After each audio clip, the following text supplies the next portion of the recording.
Bonjour à tous, bienvenue dans cette session, dans cette masterclass consacrée au CRM automatisé, dont l'intitulé c'est Gérer vos clients grâce à l'intelligence artificielle et à l'automatisation.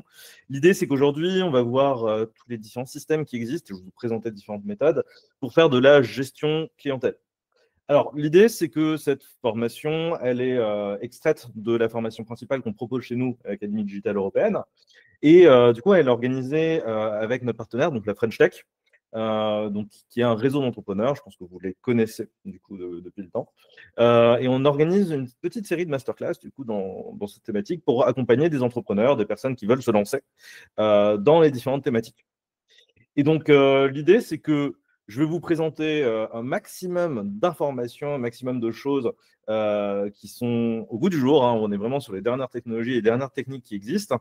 Alors, on va partir de la base et on va faire en sorte de construire vraiment un CRM et aller faire des automatisations avec des outils plus que puissants. Et notamment, vous allez voir que les limites elle n'existe pas vraiment. Il y a vraiment énormément de choses qui existent, il y a énormément de nouveaux outils qui sortent. Aujourd'hui, vous n'êtes pas sans savoir que l'IA propose de nouvelles techniques qui vont être de plus en plus puissantes et ceux qui vont prendre le pas, en fait, auront de l'avance sur ceux qui vont le prendre plus tard et ceux qui ne le prendront pas, en fait, ça va être compliqué pour eux. Donc, je vous invite fortement justement à suivre cette masterclass, même si vous ne mettez pas forcément tout en exécution. L'idée, c'est de bien comprendre comment ça fonctionne et pour aller plus loin potentiellement, vous notez les différentes fonctionnalités que vous aimeriez implanter et pourquoi pas les implémenter dès que vous avez un petit moment. Donc, je vous présente rapidement en fait ce qu'on va faire. Donc là, c'est une série de masterclass. On est déjà sur la troisième masterclass qu'on est en train de faire dans cette série. Vous allez avoir différentes dates. Donc, l'idée, c'est que tous les mois, on va aborder un sujet intéressant qui peut vous changer la vie, hein. On essaye en tout cas de faire ça, c'est ça. Donc, vous allez avoir le 29 novembre, donc aujourd'hui, CRM automatisé. Ensuite, en janvier, tout ce qui va être IA générative consacré aux réseaux sociaux, community management, donc toutes les dernières technologies qui existent aujourd'hui pour justement automatiser et faire en sorte que vous gagnez du temps sur les créations que vous pouvez faire sur les réseaux sociaux. On va avoir donc tout ce qui va être autour de structurer et organiser sa communication avec les outils d'automatisation, donc avec Louis Kerner. Donc l'idée, c'est qu'on vous montre les différentes techniques qu'on peut avoir avec notamment des choses de la gestion de bases de données et des systèmes automatisés également, hein, mais appliquées cette fois-ci aux réseaux sociaux. On va avoir les techniques de prospection qui existent aujourd'hui, donc toujours avec les mêmes outils, hein. Vous allez voir qu'on utilise une base assez fréquemment. Donc, vous allez avoir des alternatives. Vous avez déjà entendu parler de Notion, NoCoDB, de Airtable ou d'autres outils de ce type-là. On va utiliser tout ça et on va voir comment on va pouvoir adapter leurs possibilités directement via les systèmes d'automatisation. Ensuite, on aura tout ce qui sera autour de la relation presse et mass média. Donc, l'idée, c'est de réussir à communiquer un maximum donc, sur les différents visuels qu'on pourra avoir, par exemple, dans les arrêts de bus, ce genre de choses. Ça existe et ça s'est démocratisé. Vous avez vu qu'il y a des écrans aujourd'hui. Et comment vous pouvez faire pour communiquer là-dessus? Alors, c'est accessible aujourd'hui. On pourrait se dire que c'est réservé aux grosses entreprises, mais ce n'est pas forcément le cas. Donc, ça peut être très intéressant pour vous, surtout si vous ciblez du local ou si vous avez une stratégie qui est adaptée à ça. On aura également tout ce qui sera autour de la levée de fonds, des subventions et des optimisations que vous allez pouvoir faire, forcément donc du 100% légal, du 100% France. Et quand on parle d'optimisation dans ce domaine-là, ça peut faire peur en général. Et là, ce sera un expert du domaine, un expert comptable d'ailleurs, spécialisé dans ce domaine-là qui interviendra pour le mois de mai. Ensuite, on aura tout ce qui sera autour de l'automatisation de manière générale, donc au niveau de la productivité, tout ce qui sera no-code, donc là, le développement d'applications, notamment avec Bubble, Glide, Dalo. Aujourd'hui, avec les IA, on a énormément d'outils, de possibilités qui sont en train d'apparaître. Donc, on va voir tout ça après coup. On aura également une formation sur l'OSINT. L'OSINT, pour ceux qui ne le connaissent pas, c'est l'Open Source Intelligence. C'est la possibilité d'aller rechercher des informations sur des individus, des entreprises. Donc, en utilisant les différentes techniques d'investigation, ça peut être utile du côté commercial, donc au niveau prospection, si vous voulez retrouver un dirigeant de société, si vous voulez retrouver une information spécifique. Et tout ça, donc, c'est de manière légale et efficace.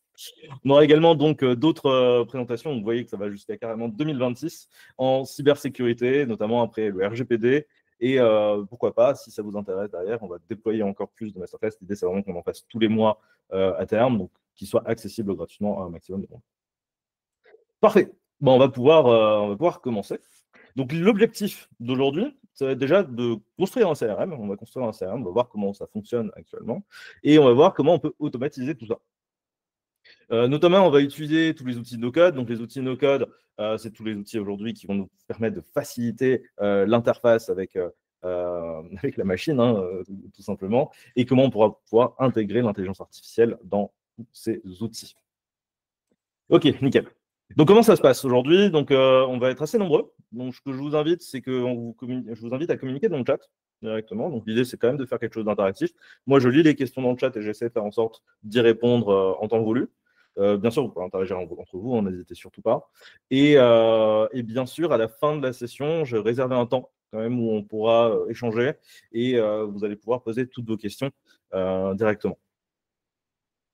Nickel. Est-ce que ça vous va? Tout est bon? Parfait. Alors moi je me présente, moi je suis Brian Rassen, fondateur de l'Académie digitale européenne. En fait, on va former des personnes, enfin c'est de la formation adulte, hein, dans différentes thématiques, notamment tout ce qui va être autour de l'intelligence artificielle, autour du no-code, autour des automatisations, mais pas que. On va avoir aussi des formations dans différentes thématiques. Par exemple, on va avoir des formations dans l'OSINT, au niveau RGPD, dans les différentes thématiques en fait, qu'on a pu aborder. À savoir qu'on est un organisme de formation qui est certifié Calliope. Et on va proposer donc les différentes thématiques. Vous voyez en community management, effectivement, en mailing, en prospection mailing pour optimiser votre délivrabilité, pour donc retravailler par exemple votre base de données. Si jamais vous avez déjà une base de données client et que vous voulez faire en sorte de communiquer avec eux efficacement sans tomber en spam, ça peut être le gros fléau. De voir comment vous allez pouvoir faire, comment vous allez pouvoir également récupérer des adresses mail pour faire de la prospection potentiellement avec du cold emailing, donc à voir si ça peut vous intéresser. Et on a également un format de formation individuelle, c'est-à-dire que on va vous accompagner directement avec, dans les différentes thématiques. Donc, si jamais vous avez des besoins très spécifiques, on peut organiser une formation directement avec un expert. On vous fait rencontrer un expert et si vos besoins matchent avec les compétences de l'expert, à ce moment-là, vous pouvez organiser directement une formation. C'est des formations qui ont lieu toute l'année et c'est pris en charge du coup par France Travail, les OPCO, la région, le CPF, tous les différents systèmes de financement. Et on vous accompagne, bien sûr, pour tout le côté administratif, parce que parfois ça peut être long, mais vous allez voir qu'au final, c'est assez simple à mettre en place quand vous êtes accompagné. Donc, d'ailleurs, je vais en profiter pour vous partager directement dans le chat, et je vais le faire tout le long de cette masterclass, des liens vers lesquels vous allez pouvoir cliquer et accéder aux différents outils. Donc là, je vous ai envoyé un lien avec la prise de rendez-vous si jamais vous voulez contacter Amandine. Amandine qui est en charge justement de tous les systèmes d'administration, tout le côté financement. Donc elle pourra vous aider si jamais vous voulez suivre des formations. Ok, maintenant que ça c'est fait, je vais vous présenter la suite. Donc nickel. Pour démarrer, en fait, on va déjà voir les bases de qu'est-ce que c'est qu'un CRM. Un CRM, c'est un outil centralisé pour gérer vos clients. De manière générale, vous en allez avoir plusieurs et je pense que vous en connaissez. Potentiellement, si vous avez une liste de clients, ça va être important de pouvoir les centraliser quelque part. Alors, ça peut être sur un fichier Excel, ça peut être sur des outils qu'on va voir tout à l'heure. Mais l'idée, c'est vraiment d'aller centraliser tout ça. Et je sais qu'il y a énormément de structures qui n'utilisent pas spécialement de CRM, ou alors s'ils ont un CRM qui va être potentiellement mal exploité ou pas suffisamment exploité. Donc, l'idée, c'est qu'aujourd'hui, on va pouvoir utiliser les CRM pour gérer énormément de choses à côté. Je vais vous donner plein d'exemples. Mais les automatisations courantes, on va voir, ça va être l'envoi de mails, la gestion des ventes pour savoir le suivi tout simplement d'un client et de comprendre où est-ce qu'on en est dans la prospection, dans l'étape de négociation en fonction de votre produit. Et également, ça va être sympa pour tout ce qui va être relance et créer une relation avec votre client sur le long terme, ce qui va vous permettre de faire de la croissance à court et moyen terme, en fait. À moyen long terme, plutôt. Donc, l'idée, parmi les CRM que vous connaissez certainement, vous allez avoir Salesforce qui est la référence dans le domaine, mais qui est réservé en général aux assez grosses structures parce que ça peut être assez lourd à mettre en place. Vous allez avoir notamment dans le milieu startup plutôt HubSpot qui est bien installé aujourd'hui, qui va proposer plein de fonctionnalités pour la gestion de vos clients. Ils sont pas mal implantés avec leur système de calendrier et ils proposent pas mal de choses, mais potentiellement, ça peut être très, très intéressant pour démarrer. Il y a beaucoup d'entreprises qui fonctionnent avec ça. Mais ça peut être cher pour ceux qui commencent à se développer un petit peu. Et dès qu'on commence à avoir du contact, ça peut poser problème. On a Pipedrive qui est aussi qui est venu casser les codes du CRM et qui arrivait à faire quelque chose d'assez simple et de très efficace C'est tout à fait compatible avec ce qu'on va utiliser aujourd'hui, hein, et je pense que on a vraiment pas mal de choses. On va avoir d'autres outils, hein, par exemple Axonote, qui est un acteur qui est arrivé, enfin qui est en train de monter clairement en ce moment, et il me semble qu'ils sont même français. Zendesk également, qui est un très très bon outil qui est utilisé depuis longtemps.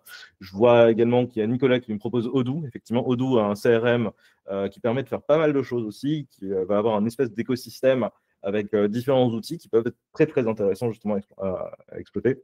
Et on est sur un outil français encore. Donc là, pour tout ce qui va être RGPD, ça va être important justement d'avoir des outils qui sont mis directement en France. Alors, aujourd'hui, ce qu'on va voir, on pourrait voir ces CRM-là. Je ne sais pas si vous les utilisez d'ailleurs, mais si vous utilisez ces CRM, vous savez que voilà, ça peut être intéressant, ça peut être exploitable. Ah, Odoo est belge. Ah ben super, merci pour l'information, c'est pas français. Merci de me corriger. Et en fait, l'idée, c'est que si vous utilisez un CRM, ce n'est pas forcément adapté à votre business. Le problème, c'est ça, c'est que si c'est déjà fait, quelque part, forcément, si vous êtes par exemple dans l'immobilier, il va falloir un peu s'adapter au CRM parce que vous allez justement être contraint de fonctionner d'une certaine manière, de la manière dont le CRM fonctionne. Donc, c'est très bien d'une part, parce que ça vous permet de vous structurer, mais surtout, ça peut ne pas être adapté forcément. Donc, le problème de tout ça, c'est oui, effectivement, sur les CRM traditionnels, je vous ai fait une petite liste là des contraintes qu'on pourra avoir, c'est que ça peut vite monter en termes de coûts, parce que la plupart des CRM en payant vont compter le nombre de contacts que vous allez avoir, et si vous avez un système de mailing ou de prise de contact avec ces CRM, avec les beaux prospects dans votre CRM, parfois ça peut vite monter très très vite, surtout si vous voulez avoir des fonctionnalités un peu poussées. Donc, également, on a la partie complexité excessive. Clairement, on va avoir des outils qui ne sont pas forcément adaptés à vous ou à votre taille. Si vous êtes une petite structure et que vous venez de démarrer, la plupart des fonctionnalités ne vont pas forcément vous servir. Le problème également, on manque de flexibilité. On a la partie, forcément, si vous êtes dans un business un peu spécifique et vous fonctionnez un poil différemment que le CRM le propose, vous n'allez pas pouvoir l'utiliser. Et parfois, si on utilise des outils, par exemple, comme Salesforce, les gros CRM, en fait, vont souvent avoir besoin de prestataires. On va devoir faire appel à des prestataires pour qu'ils puissent mettre en place tout ça, justement, pour que ce soit le plus fluide et le plus efficace pour vous. Et du coup, ce n'est pas forcément adapté aux petites structures quand on voit les coûts que ça peut avoir en termes d'abonnement, de maintenance, ce genre de choses. Donc, ce que je vais vous proposer aujourd'hui, c'est de créer son propre CRM avec les outils qui existent aujourd'hui en no-code. Je pense que vous avez déjà entendu parler de Airtable, de NoCoDB ou de Notion, qui sont des outils aujourd'hui qui sont devenus très connus et qui vous permettent de faire pas mal de choses et qui vont être très flexibles. Donc, notamment, je parle ici de coûts réduits parce qu'on va avoir des alternatives, notamment comme NoCoDB, qui vont proposer carrément des versions gratuites. Airtable et Notion, vous allez avoir des versions gratuites qui sont très permissives et qui vont permettre quand même de faire des choses sans devoir mettre la main à la poche. Et donc, ça peut être très, très sympa. Donc, si jamais vous devez passer sur le plan payant, en général, ça peut rester très rentable parce que vous allez avoir plusieurs possibilités avec ces outils, donc pas uniquement de CRM. Le côté flexibilité totale, clairement, on est sur des outils de gestion comme en fait, tout ce qu'on peut faire avec Excel, on va pouvoir le faire avec ces trois outils. Et forcément, on peut faire pas mal de choses. C'est vraiment un système qui a été pensé pour construire soi-même son propre environnement. Et ça peut permettre d'aller très vite.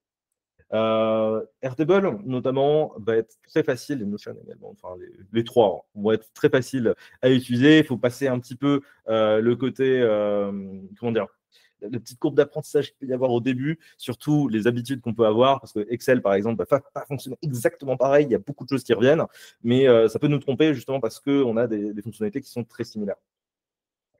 Alors, l'autre chose qui peut être très intéressante aujourd'hui, c'est la partie automatisation, parce que ces outils-là vont nous permettre de se connecter à d'autres outils que vous pouvez utiliser dans votre stack marketing, dans votre stack de manière générale, et faire en sorte que ça fonctionne très bien. Notamment, on va voir comment faire pour connecter directement les publicités que vous pouvez faire, par exemple sur LinkedIn, sur Facebook, etc., à votre CRM, de manière à ce que toutes les personnes qui remplissent vos formulaires vont arriver directement dans la base de données et ça va pouvoir déclencher une série d'automatisations pour faire le suivi, donc vous faire gagner du temps de manière générale. Et forcément, tout ça, ça peut être très rapide. Vous allez le voir, aujourd'hui, on va faire des choses très basiques pour que vous ayez les bases. Mais vous allez voir que ça va aller très, très vite parce qu'en 1 heure, on va pouvoir avoir un système qui soit fonctionnel avec vraiment des choses assez puissantes. Donc, nickel. Donc, aujourd'hui, ce qu'on va faire, c'est on va faire un pipeline de gestion client avec Airtable.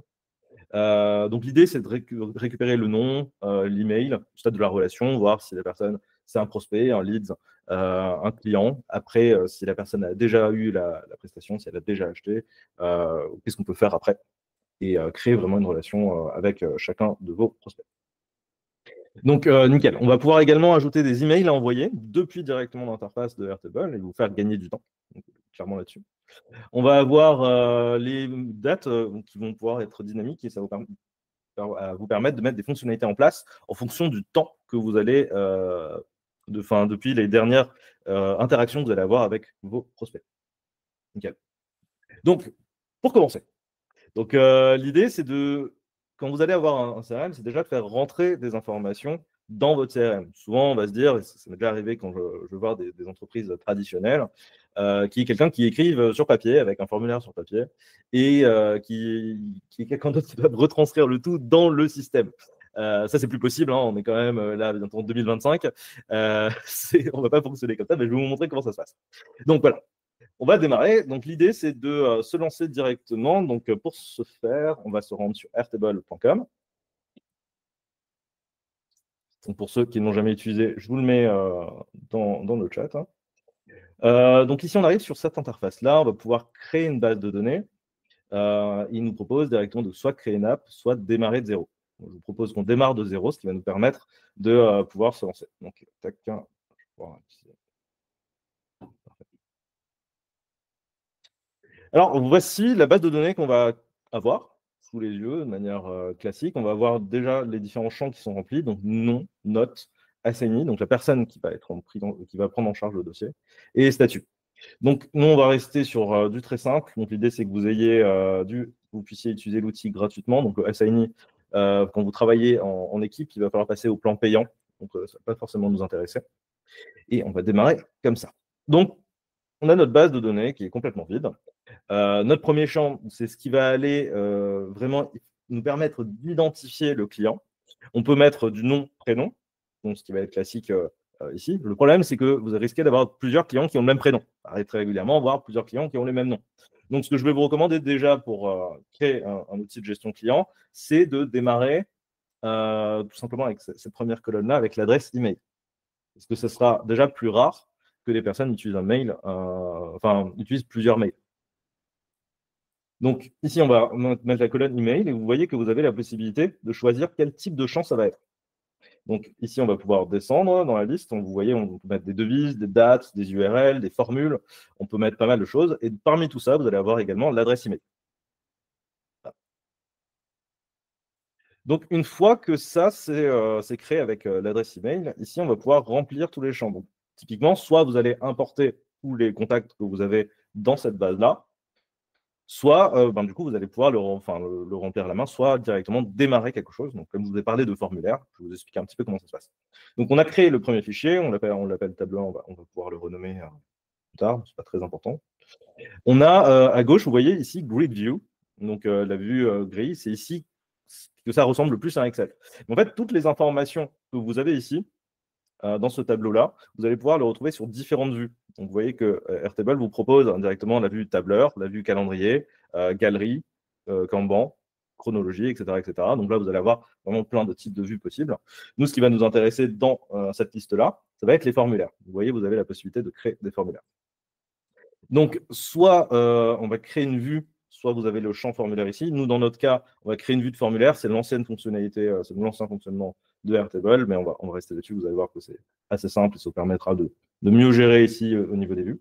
Donc, on doit nommer notre formulaire. On va faire formulaire d'inscription, tout simplement. Et cliquer sur créer une vue. Vous voyez qu'à gauche, ça nous a créé directement la fameuse vue dans laquelle on va avoir le formulaire qui s'affiche et on va pouvoir éditer le tout ici. Donc, typiquement, pourquoi on commence par le formulaire? C'est qu'en construisant le formulaire, on va pouvoir ajouter des champs. Ben, ça va nous créer automatiquement dans la vue grille les différentes colonnes des informations qu'on va récupérer. Vous allez voir, c'est assez simple. Donc, dans le formulaire ici, on voit qu'on a récupéré l'email. L'email, c'était la première colonne, c'est l'information dont on a vraiment besoin. Maintenant, on va pouvoir ajouter d'autres champs. Vous avez le bouton ici, ajouter un champ au tableau. On va cliquer tout simplement dessus. Et on va pouvoir mettre là tous les éléments dont on a besoin. Par exemple, ici, on va démarrer tout simplement par le nom. Le nom, qu'est-ce que c'est? En fait, c'est un texte en une seule ligne. On pourra avoir un texte plus long. Donc, c'était des textes, c'est-à-dire vraiment pour des paragraphes. Pour la section nom, ça ne va pas nous intéresser. On va pouvoir cliquer sur enregistrer. Vous voyez que là, ça m'a créé directement un deuxième champ que les gens vont pouvoir remplir, que je vais pouvoir décaler et organiser comme je le souhaite. Donc, on va en créer quelques-uns. Donc, on a l'email, on a le nom, il nous faudrait le prénom, toujours en texte, une seule ligne, enregistré. On va ajouter également le numéro de téléphone, par exemple. Alors, le numéro de téléphone, vous avez la possibilité ici de choisir le champ numéro de téléphone, et ça va le mettre avec le code pays. Et potentiellement, on pourrait mettre des champs libres, des champs où les personnes pourraient mettre directement des notes, un peu comme un formulaire de contact. On va l'appeler notes, et on va le mettre directement en texte long. Donc, cette fois-ci, les personnes pourront remplir le formulaire en mettant autant de texte qu'ils le souhaitent. Donc, on fait activer le format de texte enrichi. Qu'est-ce que ça veut dire? C'est d'utiliser tout ce qui va être comment dire, des textes en gras, des sauts de lignes, des liens. Si vous voulez mettre différents éléments, on peut activer ça. Ou alors, si vous voulez uniquement récupérer du texte, on peut le désactiver. Donc, ça, c'est à votre convenance. Donc, on va laisser ça dans Notes. Et ben nickel, on a notre formulaire. On va pouvoir même ajouter notre petit logo, par exemple. Bam, on choisit notre fichier. Je vais choisir un logo de l'académie, par exemple. Tac. Téléverser le fichier. Et on a désormais notre formulaire. Et ce qui est génial, c'est que vous voyez que vous avez la possibilité de partager le formulaire. Vous avez le petit bouton ici, partager le formulaire. Et si je vous le partage dès maintenant, vous allez avoir accès directement au formulaire.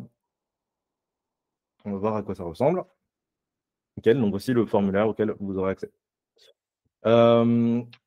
Si désormais on retourne dans la vue par grille, vous voyez que ça nous a ajouté les différents champs qu'on a créés. Donc, on a voulu récupérer l'information nom, l'information prénom, le numéro de téléphone et notes.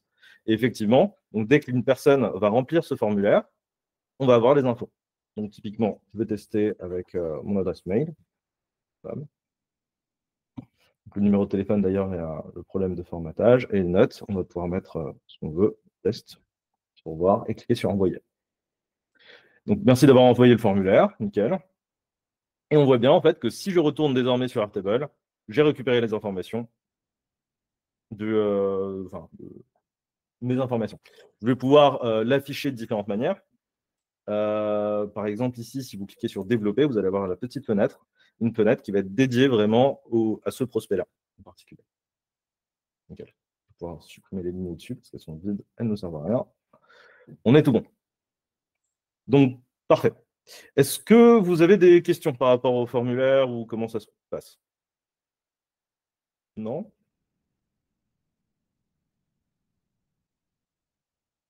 Ok.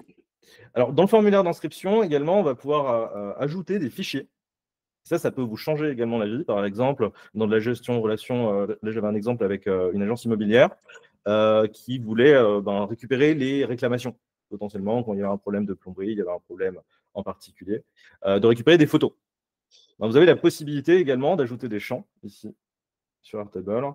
Donc, dans les types de champs, on va choisir tout simplement fichier joint, pièce jointe, c'est ça.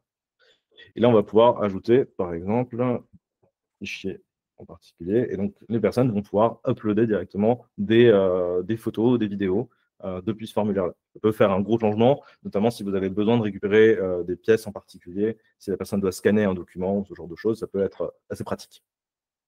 On va vérifier. Si je retourne sur Grid View, effectivement, je vois fichier et je vais pouvoir ajouter directement mes fichiers en fonction de ce que j'ai sur mon ordinateur, sur Google Drive, etc. Donc, ça marche très bien sur le téléphone. Donc, ça peut être pratique en fait pour vos utilisateurs.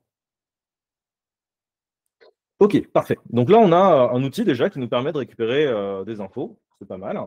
Maintenant, on va vouloir aller un petit peu plus loin. Donc, l'idée, c'est que on puisse organiser déjà nos informations par vue. Je vais vous expliquer rapidement ce que c'est. Donc là, je vous ai mis ça sur le screenshot, ça sera peut-être un peu plus clair. Donc en fait, à gauche, vous allez pouvoir créer directement plein de manières d'afficher ces mêmes données-là, mais avec des configurations différentes. Par exemple, vous allez pouvoir mettre des filtres différents, une organisation des colonnes différentes en fonction de vos besoins.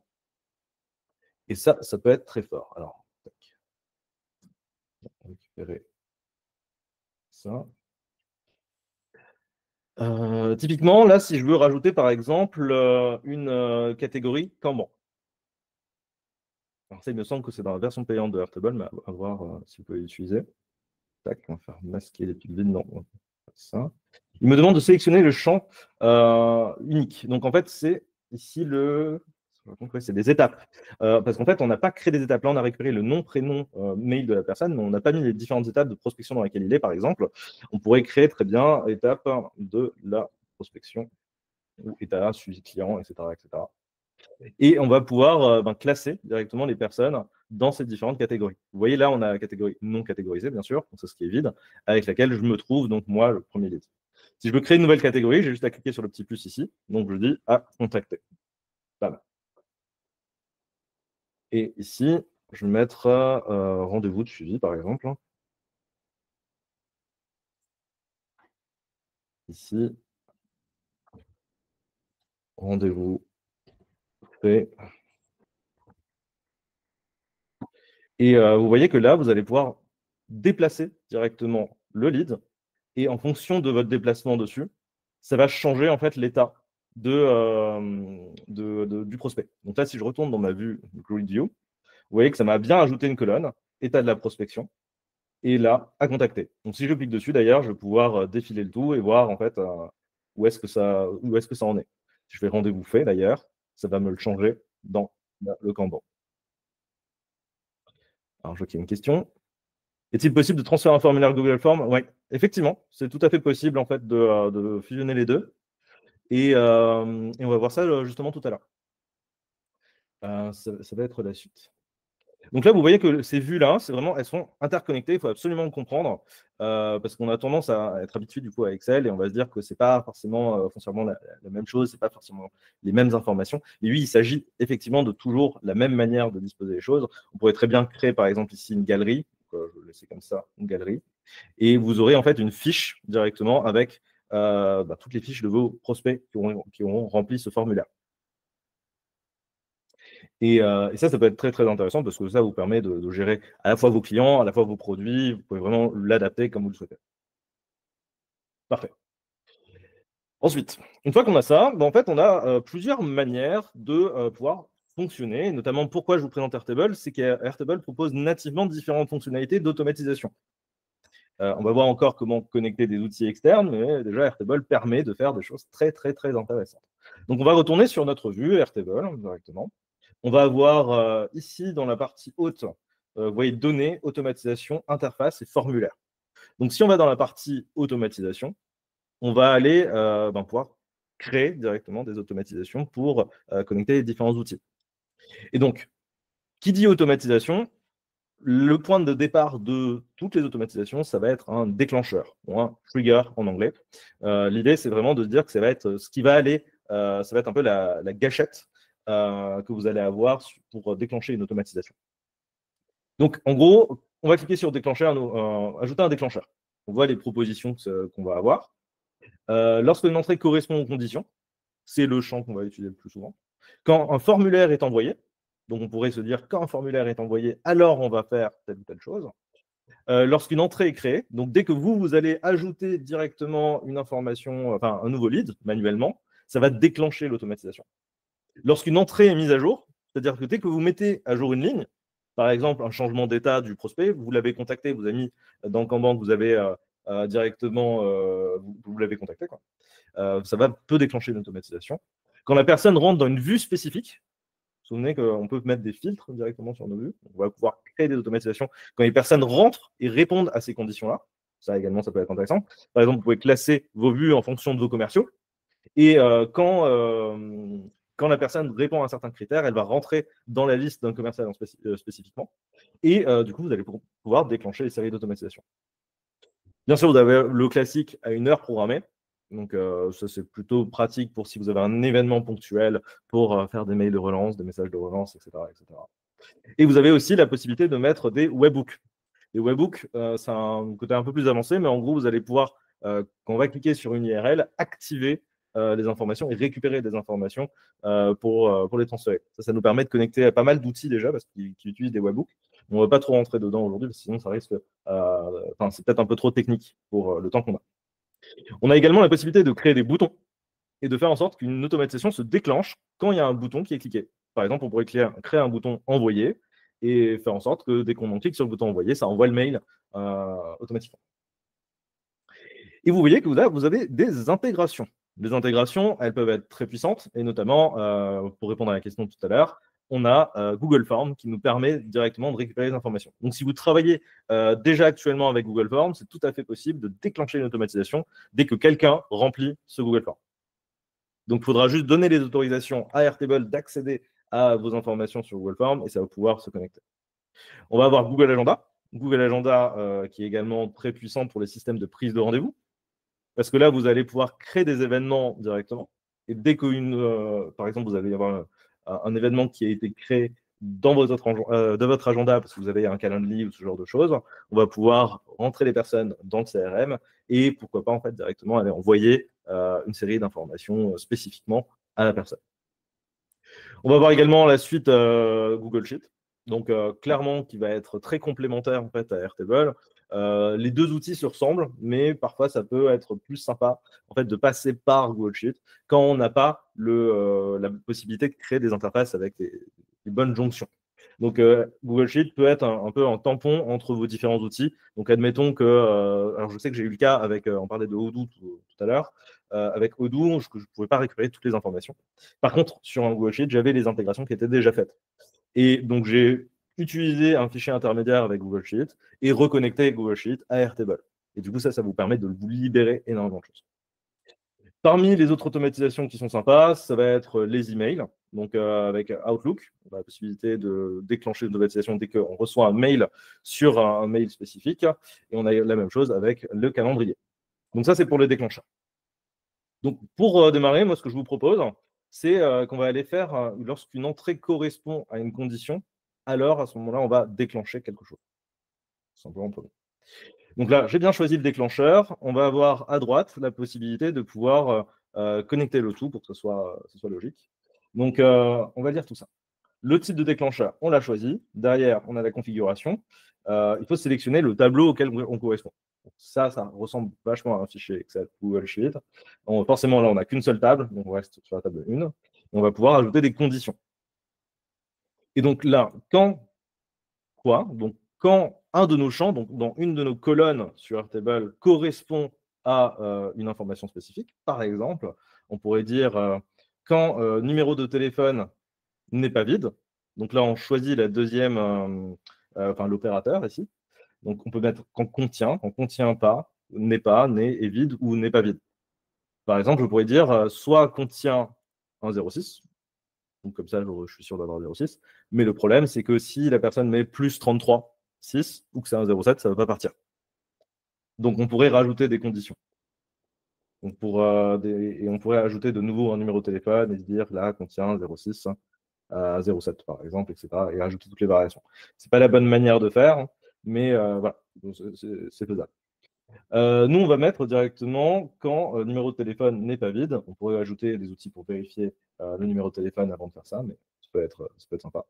Et on peut ajouter donc la deuxième fonction quand l'adresse email n'est pas vide. Donc là, je sais que la personne a vraiment rempli le formulaire. Et du coup, à ce moment-là, je vais pouvoir déclencher quelque chose. Donc, quand ces informations-là sont disponibles, quand ces conditions sont respectées, alors à ce moment-là, vous voyez qu'on va avoir des actions. Donc là, je vais pouvoir cliquer de nouveau sur ce champ, ajouter une action ou une logique avancée. Et on va avoir d'autres possibilités d'automatisation ici qui vont nous se manifester. Donc, on a la possibilité d'envoyer un mail. Donc, ça, c'est vraiment un mail qui part de Airtable et qui vous envoie les infos. On a la possibilité de créer une entrée, c'est-à-dire qu'on va remplir le tableau, potentiellement un autre tableau. Par exemple, un tableau, quelqu'un qui a rempli un formulaire pour faire une demande et quelqu'un que vous avez eu, par exemple, pour générer un devis, vous devez le mettre à part, quoi, tout simplement parce que vous êtes un peu plus avancé dans le process. Mais là, vous pouvez créer une entrée dans un tableau spécifique. Vous avez la possibilité de faire mettre à jour l'entrée. Donc ça, c'est pour ajouter ou changer un élément dans la ligne spécifiquement. Et donc ça peut être également très intéressant, par exemple, de se dire que dès qu'il y a une personne qui a fait une action, par exemple, vous l'avez appelé, et vous voulez faire en sorte de dire, de mettre à jour une cellule à côté pour lui dire, par exemple, envoyer un mail et pré-rédiger le mail, ben, on pourrait faire mettre à jour l'entrée et on pourrait même intercaler une IA entre-temps pour écrire ce mail-là. On va avoir recherché des entrées donc pour faire référence à un autre tableau, à d'autres informations que vous pourriez avoir. Par exemple, si vous voulez rechercher dans votre base de données produit un produit spécifique avec des caractéristiques spécifiques, ça va être possible comme ça. On va avoir la possibilité de trier la liste, c'est un peu plus classique, mais on peut même ajouter des scripts. Alors, ça, c'est extrêmement puissant parce que vous pouvez ajouter à peu près n'importe quoi. Et en plus de ça, on va le voir tout à l'heure, vous allez pouvoir utiliser des outils comme ChatGPT ou Mistral pour aller vous aider à rédiger ces scripts-là et donc vraiment créer n'importe quel type d'automatisation pour aller plus loin. On a également la partie générer du texte avec l'IA. Donc là, c'est intégré dans Airtable. C'est une fonctionnalité qui est payante et qui est assez limitée, mais elle a le mérite d'exister, c'est-à-dire que vous allez pouvoir créer de la génération de texte directement dans une cellule en fonction de différents critères. Donc, par exemple, vous récupérez le nom, prénom de la personne, par exemple, ses informations, si vous récupérez, par exemple, son URL LinkedIn, et vous pouvez, à partir, par exemple, de l'URL LinkedIn, générer un message spécifique qui va concerner votre produit. Et donc là, on peut être dans l'ultra personnalisé et ça peut être très, très intéressant. Donc, c'est long à mettre en place, mais ça peut être très, très puissant. Et on a également d'autres intégrations qui sont possibles, donc Slack, Gmail notamment, qui va nous intéresser, Google Sheet, Google Form. On peut avoir vraiment pas mal de choses. Donc, notamment ici, dans Google Form, créer une réponse. Donc, on pourrait faire en sorte de connecter les deux. C'est-à-dire que dès qu'on va récupérer des informations sur le Google Form, on va pouvoir mettre des informations sur Airtable et vice-versa. C'est-à-dire que quand vous mettez les informations sur Airtable, ça va pouvoir créer une réponse dans Google Form et on va pouvoir créer tout un tas de choses là-dessus. Vous voyez ici qu'on a même une intégration avec Hootsuite. Hootsuite, pour ceux qui ne connaissent pas, c'est un outil qui nous permet de publier directement sur les réseaux sociaux sur vos différents comptes. Et ça peut être très, très intéressant également pour gagner du temps. Une page Facebook pour créer des publications, donc même pour la partie réseaux sociaux, vous voyez que ça peut être très, très impactant. Et on a pas mal d'autres outils. On va laisser ça comme ça. Donc, parfait. Donc, on a vu cette partie, donc on a le déclencheur. Le déclencheur, c'est que si on a un numéro de téléphone et on a une adresse mail, alors à ce moment-là, on peut déclencher une série d'automatisations. Donc l'action qu'on va faire, c'est celle qui est peut-être à mon sens la plus puissante pour vous, c'est de connecter à Gmail. Donc là, on va pouvoir faire envoyer un email, tout simplement. Et vous voyez que dans l'espace de droite, on va avoir tout un champ, plusieurs champs à remplir pour envoyer ce mail-là. On va voir ça ensemble rapidement, c'est assez facile. Donc ici, on peut mettre une petite description. La description, c'est pour que vous ne vous perdez pas. Ça peut monter très vite, le nombre d'automatisations que vous avez créé. Et donc, il faut absolument décrire ce que vous faites à chaque étape pour vous y retrouver quand vous retravaillerez dessus 1 mois ou 2 mois après, par exemple. On va pouvoir se connecter avec votre compte Gmail. Donc, de base, vous n'aurez pas de compte, donc il faut associer avec un nouveau compte Gmail. Vous associez le tout avec votre compte, qui va permettre d'envoyer des mails directement depuis toutes les boîtes synchronisées avec votre Gmail. Et vu que vu que toutes les entreprises, par exemple, si moi j'ai mon entreprise avec une XL, par exemple, qui est connectée à ma boîte Gmail, donc mon Gmail a la possibilité d'envoyer directement des mails depuis mon adresse unixl.fr. En fait, on va pouvoir envoyer des mails depuis cette adresse. Ça peut être très puissant. Donc, à qui je veux envoyer l'adresse, le mail. Donc ici, quand on clique sur le petit plus, vous voyez, à droite, on va pouvoir ajouter des variables, tout simplement. Donc, ça va être les différents champs qu'on a dans nos bases de données. On retrouve bien email. D'ailleurs, je l'ai mis avec la minuscule. Donc, email, nom, prénom, numéro de téléphone, note, fichier, comme on l'a mis, et étape de la prospection. On retrouve bien nos différentes étapes. Et donc là, forcément, si je veux envoyer un mail, il va falloir que je mette l'adresse mail ici. Et en objet, on va pouvoir directement faire une personnalisation. Donc, mail test. Tac. Et on va pouvoir ajouter, par exemple, son nom et prénom. Donc, on clique sur le petit plus ici et vous avez la possibilité de rajouter prénom. Et en faisant ça, du coup, le mail va être personnalisé en envoyant directement le prénom de la personne. Et du coup, on pourrait changer par n'importe quoi. C'est-à-dire, on pourrait mettre le nom du produit, on pourrait mettre le dernier contact, on pourrait mettre plein d'informations. Ça peut être très puissant. Et ensuite, on a la possibilité d'écrire notre message. Et donc, c'est ici que vous allez pouvoir ajouter votre texte et mettre toutes les informations. À savoir que vous avez la possibilité d'écrire vos mails et de les mettre en forme en HTML. Donc, pour ceux qui ne sont pas à l'aise avec le HTML, je vous conseille un outil qui s'appelle HTML Online Editor. Je vais vous le mettre.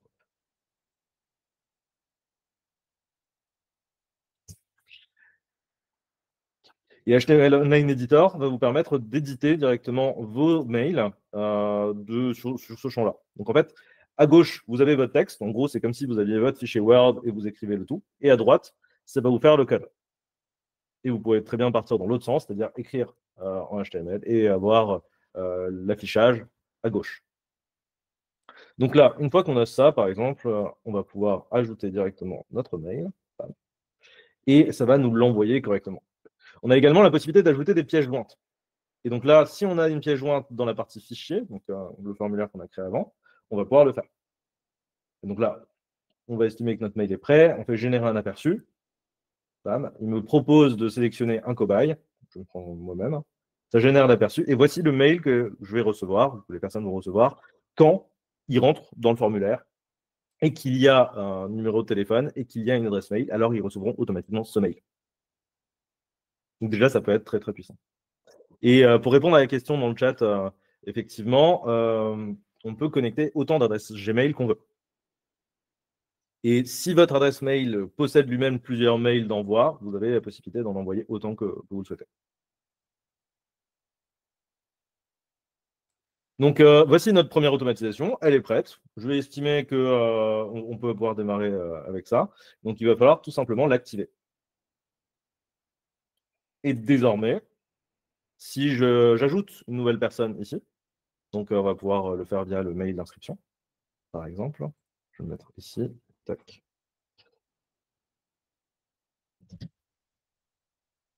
Ah, pardon. Il faut que j'ouvre le formulaire. Si vous le remplissez ici, ça ne sert à rien. Il faut ouvrir le formulaire ou le mail partagé.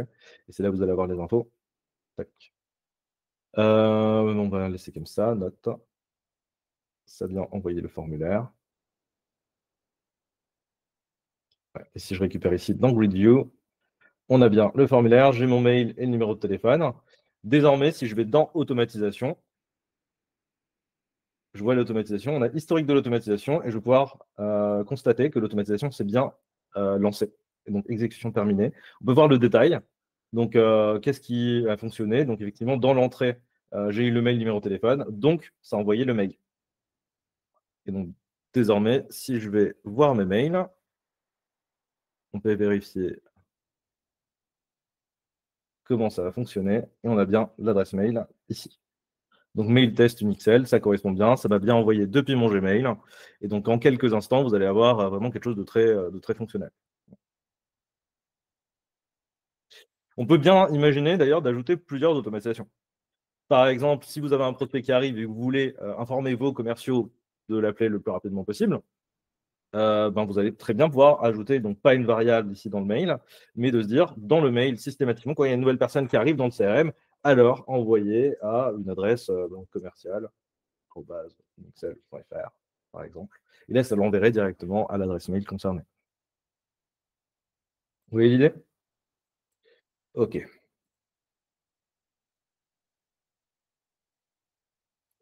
Alors, je vais reprendre ma présentation.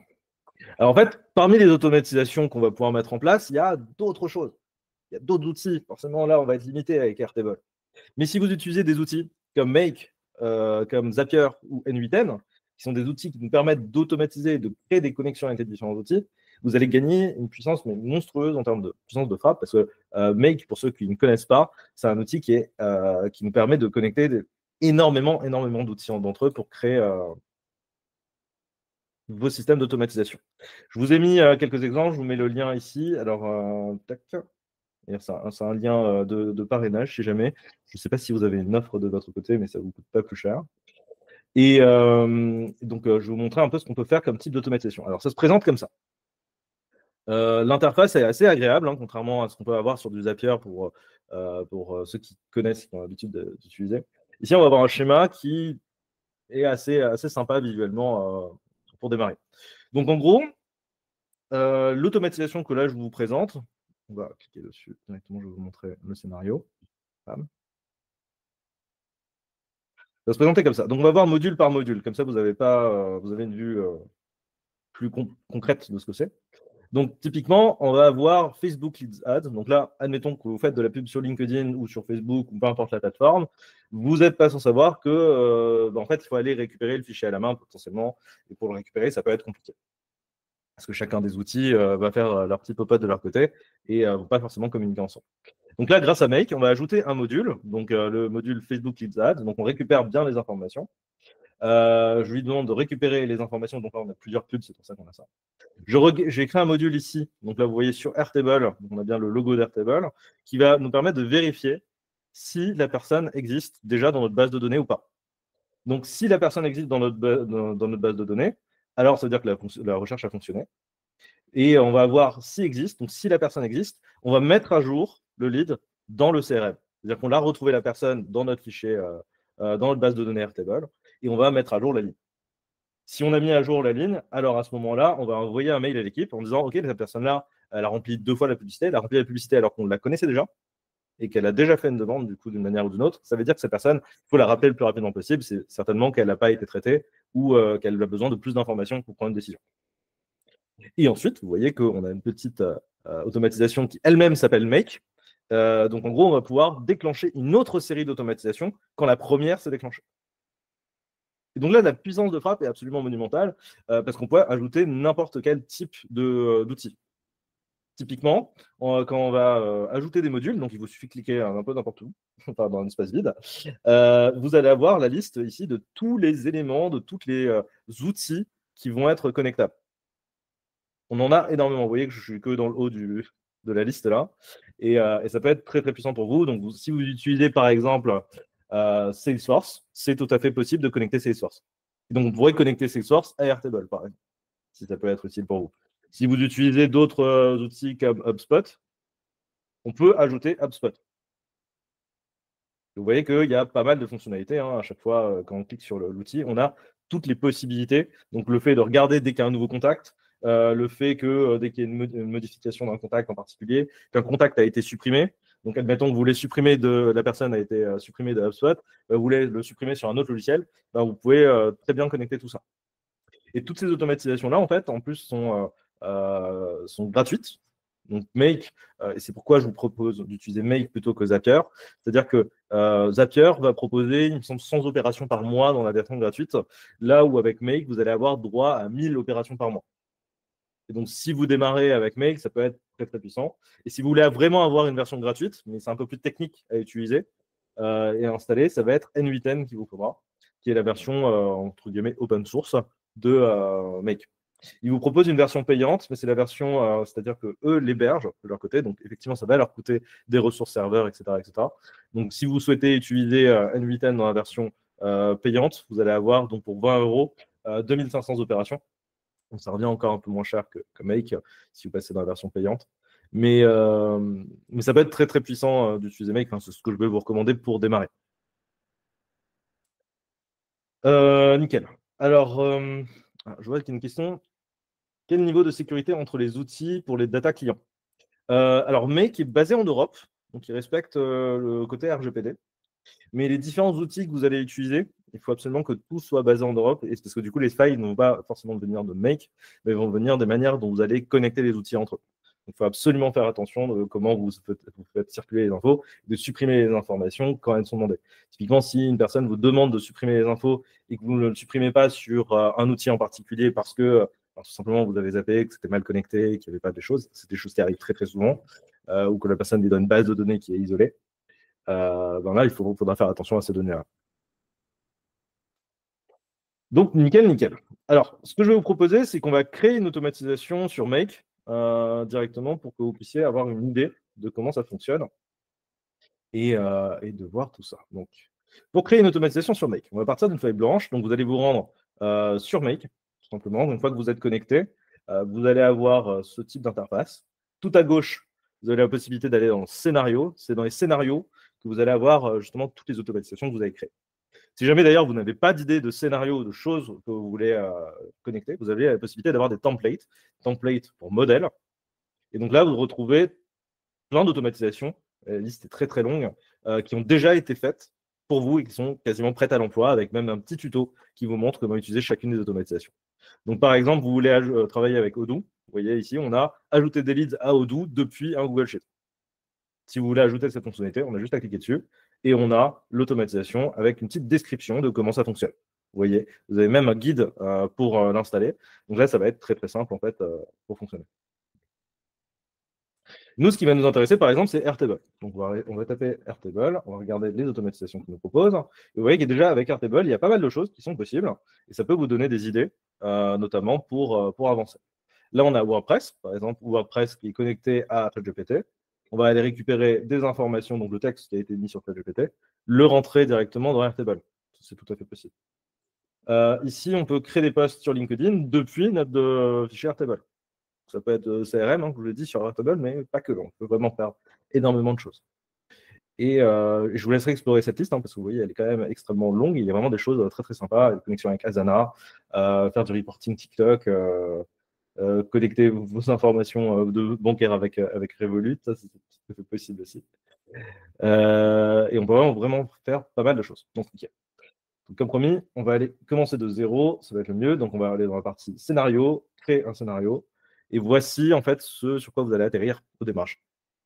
Donc, dans ce champ, encore une fois, toutes les automatisations démarrent d'un déclencheur. Ça peut être un déclencheur temps, ça peut être une action, ça peut être cliquer sur un webhook, ça peut être correspondre à certains critères. Donc, on va aller démarrer notre automatisation, donc notre déclencheur. Tac. Quoi, je n'arrive pas à cliquer. Parfait. Donc là, on rajoute notre déclencheur, il nous propose tout un tas d'outils. Donc on va aller retrouver l'outil qui nous intéresse. Nous, on va démarrer. On veut que notre automatisation, par exemple, elle démarre avec Airtable. Dès qu'il y a une personne qui est sur Airtable, qui correspond à des critères ou qui est affiché dans une vue, ce genre de choses, qui est quelque chose. Pardon. Alors, on clique sur Airtable, on a les différentes possibilités. Donc quand vous sélectionnez un outil en tant que déclencheur, vous n'allez pas avoir les mêmes fonctionnalités que si vous l'utilisez plus tard en tant qu'action. Donc, parmi les déclencheurs, notamment, vous allez avoir ce qui est le plus courant, les Watch Record ou Watch Response. Donc, on pourrait faire en sorte que dès qu'il y a quelqu'un qui répond à un formulaire ou une information, alors à ce moment-là, on déclenche une automatisation. Vous voyez, en fait, à chaque fois, il y a le bouton ici Acid et Instant.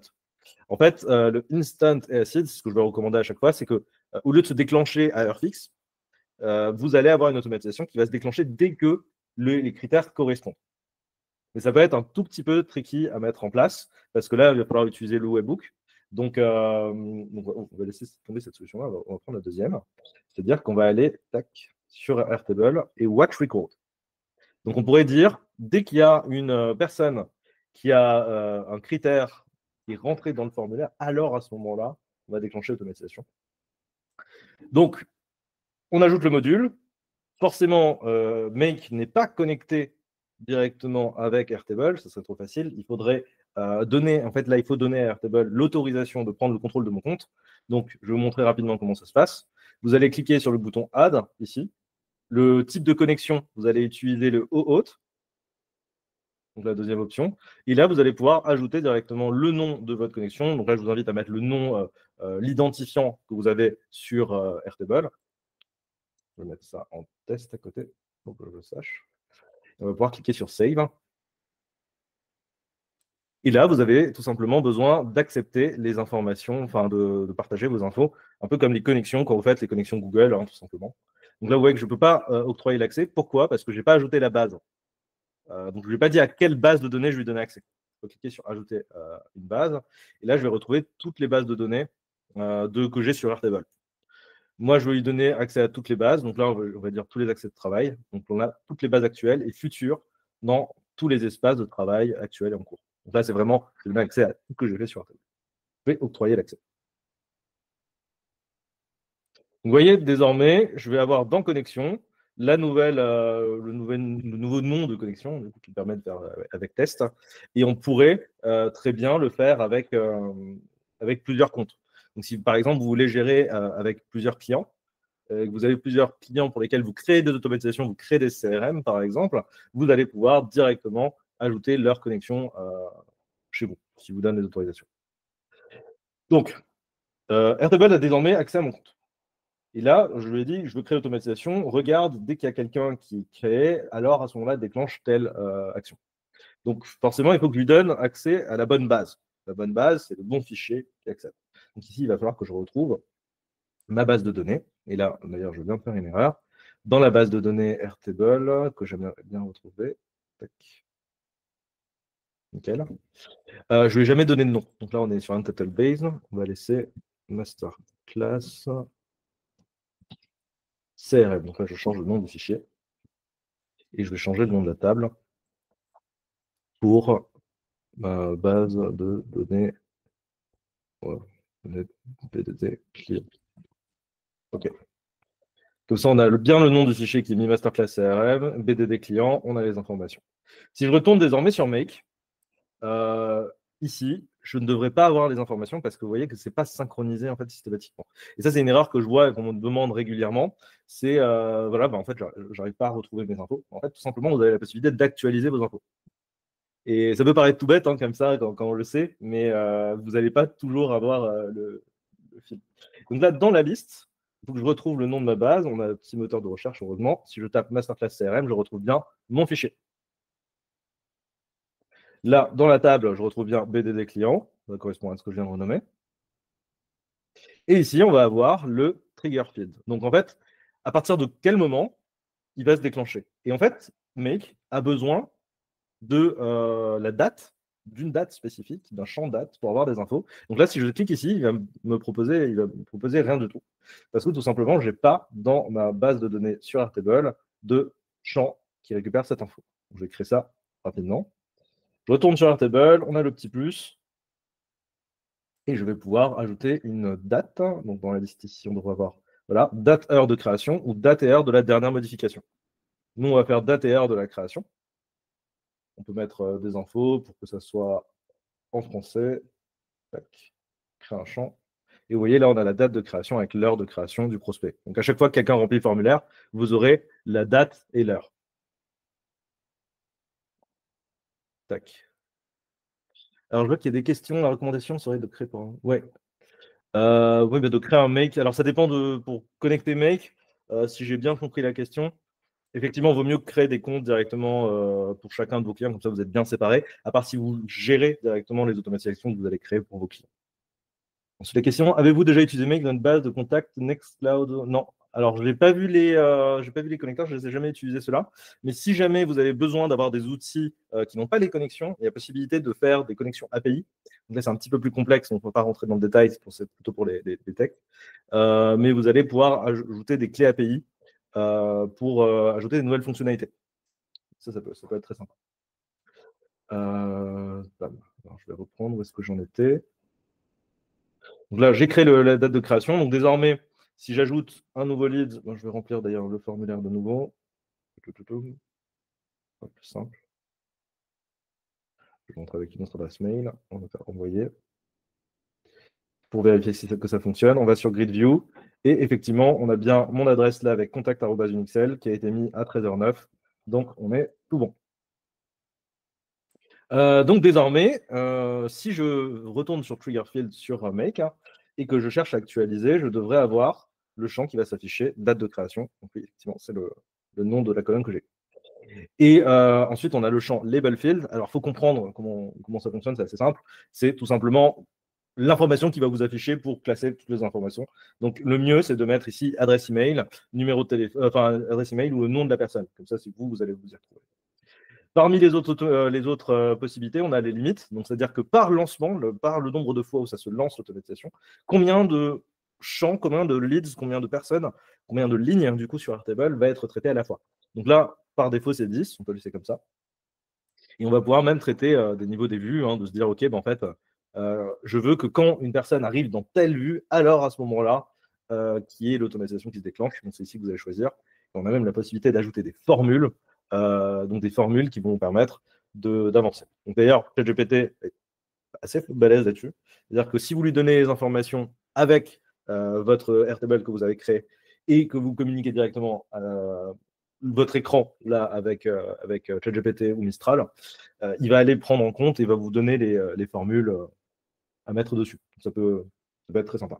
Bon, bref. On va rester là-dessus. Donc, base de données trigger field. Donc là, on a bien notre déclencheur qui va activer le tout. Donc, une fois qu'on a créé ça, il nous demande quand démarrer. Donc, soit je veux démarrer à partir de maintenant, c'est-à-dire que dès à présent, dès qu'il y a une nouvelle personne dans le CRM, alors ça va déclencher l'automatisation. Ou alors, je pourrais choisir une date spécifique. Donc, prendre toutes les personnes depuis aujourd'hui qui ont rempli le formulaire ou depuis la semaine dernière. Ça, c'est très important. Et surtout, quand vous allez faire des tests, souvent, vous allez être amené à refaire différentes choses. Donc, la dernière option, c'est peut-être celle qui vous intéressera le plus, c'est chose manually. Et là, ça va vous afficher directement tous les leads qui sont dans Airtable.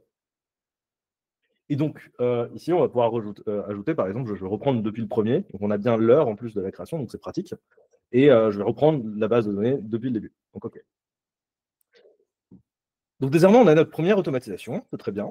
Donc, notre premier déclencheur, dès qu'il y a un lead qui est rentré, alors à ce moment-là, on peut faire absolument n'importe quoi. C'est-à-dire que on va pouvoir, par exemple, créer un fichier sur Google Drive, on va pouvoir lancer une requête sur ChatGPT, Perplexity, Mistral ou encore n'importe quoi pour aller faire des communications. On peut connecter à un Calendly, Google Meet. Vous voyez vraiment tous les outils qui sont ici. Je ne sais pas si vous avez une idée. Je vous avais fait préparer des petites automatisations. Par exemple, on peut faire un rappel automatique. On peut faire. Qu'est-ce qu'on peut faire d'intéressant? Ouais.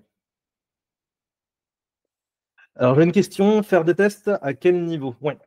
Alors, faire des tests pour lancer l'automatisation. Typiquement, d'ailleurs, on va faire un test. Là, on a le déclencheur. Si je fais clic droit ici et que je lui dis Run this module only, donc lancer ce module seulement, on voit en fait que là, il nous a récupéré toutes les infos. Donc là, on a le champ ici, on a output. Output, c'est tout ce qui va sortir de l'automatisation. Et on voit bien ce qu'il a traité. Donc en fait, ce qu'il a récupéré comme information, il a récupéré ma première ligne. Donc bundle 1, c'est la première ligne au final que j'ai sur Airtable. On retrouve bien mes informations avec mon nom, prénom, numéro de téléphone. Bundle 2, c'est donc le deuxième champ. Vu qu'on lui a dit d'en traiter 10, on a toutes les infos là. Et donc là, je pourrais en faire quelque chose après. Par exemple, on va partir sur du Gmail, tout simplement. Et je vais lui demander de créer un brouillon de mail. Donc là, on a Created Draft. On est dans la même logique pour connecter votre Gmail. Vous devez faire Add, vous acceptez les différentes requêtes. Vous aurez un petit tuto d'ailleurs à chaque fois, hein, si jamais vous avez des difficultés, qui vous montre comment faire. Donc je vais rester là-dessus. Je vais pouvoir rédiger le mail. Je dis OK, en fait, le sujet du mail, ça va être bonjour, prénom, par exemple. Et vous voyez que là, en fait, à chaque fois que je remplis le champ, il me propose en fait les informations qu'il a récoltées d'avant. D'ailleurs, si le module sur Make n'a pas récupéré les informations, il faut faire le clic droit et run this module only, donc lancer ce module au moins une fois pour qu'il puisse récupérer les informations. Sinon, là, ce sera vide. C'est pas très grave.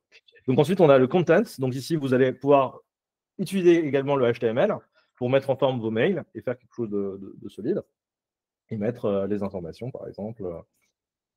Tac, merci d'avoir rempli le formulaire. Et on est tout bon. Et on va cliquer sur OK. Donc désormais, si je remplis le formulaire de nouveau et que je lance l'automatisation en cliquant sur Run Once, ça va me déclencher quelque chose. Moi, je vais voir, on va faire un test tout de suite. Je vais remplir le formulaire de nouveau. Formulaire d'inscription, partager le formulaire, récupérer le lien. On l'ouvre. Moi, je vais mettre l'adresse mail ici. On va faire test, je vais mettre 3. Et on va cliquer sur envoyer. Donc, désormais, si je vais dans Grid View, on devrait me retrouver avec le numéro 3 ici. C'est bien le cas. Donc là, on a simulé un lead qui est arrivé dans ma base de données. Et désormais, si je fais Run Once, il devrait retrouver l'information. Ah oui, donc là, il a bien retrouvé mes informations, donc avec bien Racine 3, par exemple. et il a déclenché l'envoi de mail. Donc là, on voit qu'il y a une erreur. Vous avez le petit bouton rouge ici, on peut voir quelles sont les erreurs. Il me dit unknown mailbox. Donc en fait, il n'a pas mon adresse mail. Effectivement, je vois ici que dans tout, donc à qui je vais envoyer le mail, je n'ai pas mis d'information. Là, je peux ajouter une personne à envoyer. Bam. Donc pour ajouter l'adresse mail, je sais que dans mon formulaire, ça va être email. On est tout bon. Si je fais OK de nouveau, il faut que je choisisse le dossier en fait pour un exemple de brouillon. Je vais le mettre dans le brouillon. On est sur OK. Désormais, il va falloir que je clique sur Run Once de nouveau, et là, ça ne va pas fonctionner, vous allez voir. Pourquoi? Parce qu'en fait, il n'y a pas de nouveau lead. Donc désormais, il faudrait que je fasse clic droit, choose where to start. Donc ça, c'est très très important. Du coup, si vous voulez redémarrer une automatisation, vous devez de nouveau faire clic droit, choose manually. Donc choisir manuellement depuis où est-ce que vous voulez démarrer. Et je vais pouvoir démarrer depuis le dernier. On va faire OK. Vous cliquez de nouveau sur Run Once. Et bam, là, le mail est parti. Donc, si je clique sur le petit 1 ici, on va avoir des informations. Et on voit bien, en fait, le contenu, les informations classiques. Et si je vais sur mon mail, désormais, en tout cas, d'ici quelques secondes, je devrais recevoir le mail avec les infos.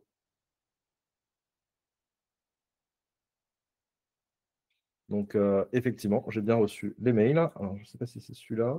Ouais, c'est ça. Il y a 1 minute, on a bien reçu le mail test. Si c'est bien ça que j'ai fait. Ouais, nickel. Parfait. Alors, comment l'IA peut nous aider dedans? En fait, tout simplement, vous allez avoir des modules. Comme je vous l'ai dit, vous allez avoir Perplexity, vous allez avoir Mistral qui est dessus, donc Mistral AI. Vous allez avoir OpenAI avec ChatGPT, du coup. Donc, on va prendre l'exemple avec ChatGPT, qu'on va pouvoir intercaler directement dessus. Et vous voyez que là, ça peut prendre vraiment une puissance assez phénoménale. C'est-à-dire qu'on va pouvoir créer directement, là, on a les différentes propositions. Je veux faire quoi? Je veux faire le premier, je crois que c'est celui-là, si je ne me trompe pas.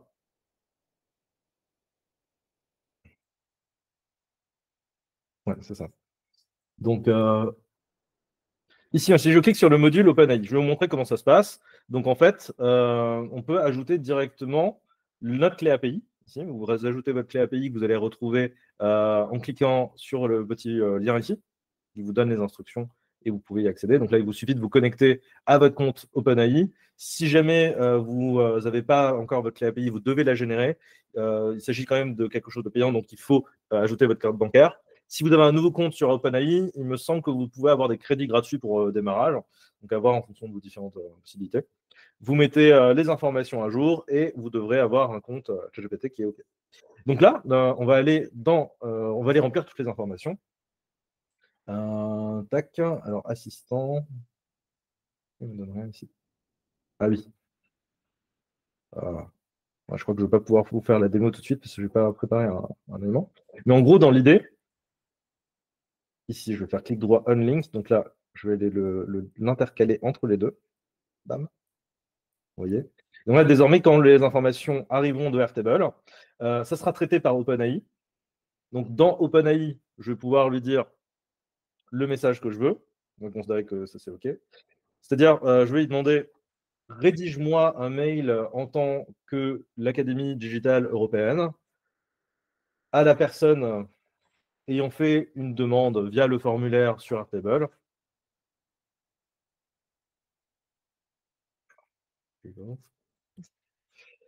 Le prospect s'appelle. Là, on va pouvoir mettre toutes les informations dont on dispose. Par exemple, nom, prénom. On pourrait mettre le produit pour lequel il était intéressé, les informations vraiment de manière classique. Et on va pouvoir cliquer sur OK. Donc là, c'est dommage, ce truc-là, en fait. Je sais pas pourquoi. Ouais, non, ça me prendra du temps de le faire. C'est dommage. Et donc là, en fait, le formulaire va traiter l'information. Ça va donner le prompt modifié avec la variable à OpenAI. Et dans Gmail, là, vous voyez, il va falloir juste que j'ajoute dans contenu. Donc, au lieu d'avoir le contenu, tac, je vais tout simplement afficher le résultat. Vous voyez, en fait, vu qu'on a ajouté le nouveau module OpenAI, désormais, dès qu'on clique, on a la possibilité d'ajouter des variables. Et donc là, si je vois en fait les textes avec les résultats qui ont été générés, donc là, je vous invite à déployer à chaque fois les éléments, on va pouvoir ajouter directement le mail qui a été écrit par ChatGPT. Et donc là, en tant que brouillon de mail pour vous. Donc comme ça, vous n'êtes pas obligé de l'envoyer tout de suite. Si vous voulez, si vous êtes confiant en votre prompt et que vous avez bien fait des tests et que vous êtes prêt à envoyer tout de suite, vous pouvez très bien faire des envois automatisés tout de suite. Et si on veut aller un peu plus loin, moi j'aimerais bien vous montrer ce qu'on peut faire, hein, parce que c'est vraiment extrêmement, extrêmement puissant comme outil. D'accord. Je vais vous faire une petite démonstration du CRM que nous, on utilise. J'ai caché la base avec les mails des différentes demandes.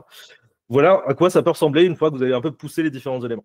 C'est-à-dire que là, on a bien le nom, le pays de la personne dans laquelle elle arrive, pour quel produit elle fait la demande. Là, on a directement le nom de la formation. On peut avoir la date de la formation. Donc là, dans l'état de la demande, j'ai différents états de la demande. On a créé des automatisations pour quand la personne n'a pas eu enfin, on n'a pas réussi à l'avoir au téléphone. Quand elle fait une demande pour être financée via le CPF, via les OPCO, de générer les documents et de vous envoyer à chaque fois les différentes ressources, hein, et de communiquer correctement. Donc, en fait, au final, là, quand un des conseillers va aller appeler, il a juste à vous ranger dans une des cases directement dans l'état de la demande et ça va créer même des dossiers avec les bons fichiers qui sont bien placés au bon endroit. Ça fait gagner un temps monstrueux. Et de l'ordonnancer directement en fonction de qui a traité le dossier. Et donc, on peut faire des signatures mail personnalisées en fonction des membres de votre staff et vraiment pousser les choses assez loin. Là, ici, alors celui-là, ce champ-là m'a demandé un peu de temps et avec des outils type ChatGPT, ça peut être très intéressant pour vous de l'exploiter. Et là, j'ai carrément mis une ressource avec le temps. Et donc, je sais quand des personnes viennent de remplir l'information. Donc là, on a une personne qui vient de faire la demande à l'instant. Ça va déclencher des automatisations en fonction de ça. Donc, si je vois que là, par exemple, depuis 18 heures, on n'a pas eu le temps de l'appeler, il n'y a personne dans l'équipe qui a eu le temps de le rappeler, alors à ce moment-là, on peut faire des envois automatisés. Par exemple, là, on a connecté à des outils de SMS automatisés. Donc là, on a bien un SMS qui a été envoyé parce qu'on sait qu'on n'a pas eu le temps de traiter la personne. Ça permet en fait de ne pas rompre le contact et de vraiment aller un peu plus loin. On peut avoir vraiment tout un tas d'informations et surtout, vous voyez qu'avec les nouveaux outils IA qui existent, aujourd'hui, on va pouvoir vraiment faire tellement de choses puissantes. On va pouvoir générer avec les outils comme Eleven Labs des voix personnalisées et donc faire une voix qui permettrait de répondre en bonjour, prénom. J'ai vu que tu étais intéressé et faire un message vocal qu'on pourrait envoyer directement, par exemple, sur WhatsApp. On pourrait faire des articles spécialisés avec une page spécialisée sur notre site WordPress avec le nom, prénom de la personne et notre proposition qui est complètement personnalisée. Aujourd'hui, vous allez avoir les agents IA, donc la possibilité d'envoyer des appels téléphoniques directement avec une voix de synthèse qui va aller prendre des informations et remplir votre formulaire Table. En fait, vu que vous pouvez le connecter à tous les outils qui existent aujourd'hui, vous allez avoir une puissance de frappe qui est absolument phénoménale. Et surtout, si vous voulez faire ce type d'automatisation, et que vous avez des difficultés à vous lancer, ça peut être très, très, très intéressant d'utiliser ChatGPT ou Mistral pour vous guider. Typiquement, là, on voit que j'ai un problème avec ce champ-là. Je vais vous montrer rapidement comment ça se passe avec Assistant. Je vais me prendre un peu de temps. Donc, j'aimerais bien avoir le message d'erreur. Ah non, il n'y a pas de message d'erreur. Ouais, c'est ça. Je vais laisser ça comme ça. Je vais prendre un screenshot de mon écran. Je vais me rendre. Je vais vous montrer Mistral parce que ChatGPT, vous connaissez de toute façon. Mistral, c'est un peu moins connu. En plus, c'est français, du coup, je vous invite à y aller. On peut aller sur Parler au chat ici. Et là, vous avez c'est exactement la même chose que sur ChatGPT, sauf que vous allez pouvoir ajouter directement des fichiers, des images. Vous avez des fonctionnalités qui sont payantes sur ChatGPT qui sont gratuites sur Mistral. Et de lui demander tout simplement, j'ai un problème avec mon scénario sur Make, j'aimerais avoir de l'aide et savoir qu'est-ce qui ne va pas et qu'est-ce que je devrais faire pour résoudre ce problème. Et là, on va laisser l'IA réfléchir, retrouver les informations sur mon screenshot, et il va aller me construire directement une réponse pour directement m'aider dans les automatisations. Et si vous combinez tout ça, normalement, vous êtes déjà libre de pouvoir faire ce que vous souhaitez comme automatisation. Et si vous voulez aller plus loin, bien sûr, n'hésitez pas en fait, à utiliser les différentes IA. Super, je vais m'arrêter là pour cette session d'aujourd'hui. Alors, je vais vous prendre est-ce que vous avez des questions dans ce monde, justement, où vous voyez que les seules limites finales de l'automatisation, là, ça va être notre imagination. C'est peut être assez puissant. Donc, je vais vous prendre, toutes les questions là pour ceux qui ont le temps. Et du coup, je vous invite à me faire des petits messages là sur le chat et on pourra faire un petit échange. Ah ben, merci à vous. Oui, je vous envoie un replay pour ceux qui le souhaitent. Donc, en fait, je vous laisse ici les infos. Donc, pour la suite, donc, on a les différentes masterclass. Vous avez accès au replay, d'ailleurs, replay des sessions précédentes, différentes masterclass. Alors, pas toutes, vous avez accès que à la dernière masterclass. En scannant ce code QR. Donc, si jamais vous voulez avoir des infos, je vous invite à remplir le formulaire. N'hésitez surtout pas à m'ajouter sur LinkedIn. Ce sera un plaisir de vous avoir. Comme ça, on peut échanger. J'essaie d'être actif et j'aimerais bientôt lancer d'ailleurs une petite newsletter. Et pas une newsletter comme les autres. En fait, c'est un challenge dans lequel vous allez avoir chaque semaine des informations spécifiques sur les différentes actions que vous pouvez mettre en place pour lancer et booster votre projet. Nickel. Alors, ce que je vous propose, hein, c'est que si vous remplissez ce formulaire-là, si vous scannez ce code QR-là, vous allez recevoir le replay. Donc, dès qu'il sera disponible de notre côté, on va peut-être faire un petit travail de montage et on vous enverra ça. Donc, ça risque de prendre quelques jours, voire quelques semaines. Ça ne m'étonnerait pas que ça prenne une ou deux semaines et on vous enverra le replay à ce moment-là. Alors, nickel. Pour rappel, je vous mets le lien vers mon profil LinkedIn, comme ça on peut discuter tranquillement et on peut aller plus loin. Si jamais vous voulez aller plus loin pour des formations individuelles ou des formations donc sur une formation en growth hacking, automatisation et ce genre de choses, n'hésitez pas à prendre rendez-vous directement avec Amandine, qui est super sympa. Je pense que je vois qu'il y en a certains qui ont déjà suivi la formation qui sont parmi nous là, et je pense qu'ils approuveront. Donc je vous ai envoyé là mon numéro LinkedIn. Vous allez avoir les informations sur l'académie. Donc bien sûr, toutes les formations auxquelles vous aurez accès ici sont proposées avec différents types de financement. En fonction de votre situation, si vous êtes salarié, demandeur d'emploi, si vous êtes en création d'entreprise, si vous êtes il y a énormément de situations dans lesquelles vous avez des prises en charge. On a de la chance en France. Et souvent, d'ailleurs, pour les demandes, surtout pour les salariés, en fait, avec les demandes OPCO, c'est des financements qui se renouvellent chaque année. Là, on est en fin d'année. Ça peut être très intéressant pour vous de faire la demande parce qu'en fait, si vous n'avez pas jamais utilisé ce budget, vous allez pouvoir en disposer directement de nouveau en début d'année. Donc ça vaut le coup de faire la démarche là dans les quelques jours qui restent. Et j'essaierai de vous apporter un maximum de choses. Pour l'instant, je crois qu'on a un taux de satisfaction, enfin je sais qu'on a un taux de satisfaction qui est des 100%. Je suis assez content de ça et ce qu'on essaie de faire, c'est de garder ce taux de satisfaction à 100%. Je pense qu'on ne pourra jamais le tenir très longtemps, mais pour l'instant on l'a. Je suis très content de ça. Et on fait le maximum pour ça tous les jours, donc n'hésitez surtout pas. Et au pire, si ça ne marche pas pour le financement, c'est pas grave, on trouvera autre chose. Et je vous donne rendez-vous de toute façon pour les prochaines masterclass. Alors, je reprends. Tac. Alors, pour le code QR, effectivement, je vais vous envoyer des infos. Et est-ce que vous avez des questions qui sont venues entre-temps? Ah, merci, Fox. C'est de la folie, encore merci. Ah, vous êtes nombreux à vouloir le replay en plus, c'est cool. J'espère que ça vous a donné, envie quand même d'utiliser ces outils. Je ne sais pas si je pense que vous connaissiez quand même. Là, on est vraiment sur des outils encore assez connus. J'ai voulu faire quelque chose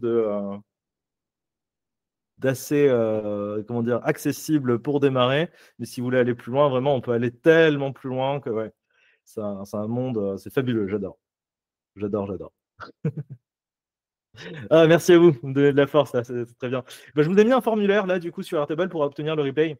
Donc si jamais, dès que vous remplissez le formulaire, alors, il me semble que c'est le même avec le code QR, vous vérifiez. Mais on est tout bon. Ah, nickel. Donc, si vous voulez, si vous avez des questions, si vous voulez échanger, n'hésitez pas, hein, c'est le moment, on peut. Alors, oui, on peut faire partager le replay, il n'y a pas de souci. C'est des masterclass qu'on offre du coup de toute façon avec la French Tech. Donc ça, moi je veux partager un maximum d'informations avec vous pour ceux qui veulent démarrer ou ceux qui veulent aller plus loin du coup avec les CRM, ça peut vraiment être bien. Alors, quelle est la différence entre votre organisme et Live Mentor? On propose des formations qui sont dans des thématiques très spécifiques. Du coup, Live Mentor, j'aime beaucoup ce qu'ils font. on est pas mal, mais on est plutôt sur les branches automatisation, intelligence artificielle qui est un peu plus poussée, je pourrais dire. Mais c'est pas mal ce qu'ils font. Du coup, avec Airtable, avec Make, nous avons Airtable et tous les autres outils il y a disponibles pour en faire tout en un. Oui, c'est ça, tout à fait. Mais en fait, on peut tout connecter entre eux. Donc, l'idée, c'est que parfois, ça peut devenir très complexe parce que vous allez cumuler des automatisations. Vous imaginez bien, moi, du coup, que je me suis bien amusé avec ça. Et ça peut vite monter. Alors, si je vais vous donner un exemple typiquement des schémas d'automatisation, je vous conseille de faire ça si vous voulez aller plus loin et faire des automatisations de votre métier. C'est-à-dire que moi, avant de fonctionner sur l'automatisation, je vais aller créer ce type de schéma. Je vais vous montrer un petit peu rapidement comment ça se passe. Donc là, typiquement, je liste tous les outils, tous mes points d'entrée. C'est-à-dire que les points d'entrée, par exemple, ça peut être une pop-up sur laquelle vous récupérez des données, ça peut être un formulaire sur votre site web, ça peut être un formulaire, peu importe l'outil que vous utilisez. S'il est connectable avec Make, ben, du coup, ça sera assez facile. D'ailleurs, désolé, Nicolas. Si vous voulez, là, on sait qu'on fait de la pub avec LinkedIn Ads, on récupère des informations, on va tout connecter avec Make. Une fois que Make traite l'information, ça va l'envoyer à Airtable. Vous voyez. Et depuis Airtable, qu'est-ce que ça va faire? Ça va déclencher d'autres automatisations sur Make, par exemple avec des déclencheurs toutes les 20 minutes, etc. etc. et lancer, par exemple, une IA d'automatisation d'appel, par exemple la Blande. On a également, en fonction de l'état de la demande, d'autres automatisations. Donc la génération de documents, l'envoi d'informations, le fait de le mettre dans des newsletters ou dans des campagnes de mails séparées, c'est vraiment tout ça en fait qui va permettre. Donc une fois que vous avez fait des automatisations de ce type, enfin des schémas de ce type-là, vous allez pouvoir vous y retrouver parce que parfois c'est vraiment très très dur et donc du coup n'hésitez pas à vous faire des schémas et dessiner tout ça avant de vous lancer parce que ça peut être très très ça peut vous donner des mal de tête. Ah Paola, merci beaucoup du retour. Donc on peut faire des automatisations pour les réseaux sociaux. Oui, vous pouvez faire des automatisations pour les réseaux sociaux. Donc ça sera le sujet qui sera vu avec Louis. Alors je vais reprendre les dates. Comme ça je vous communique ça. Tac.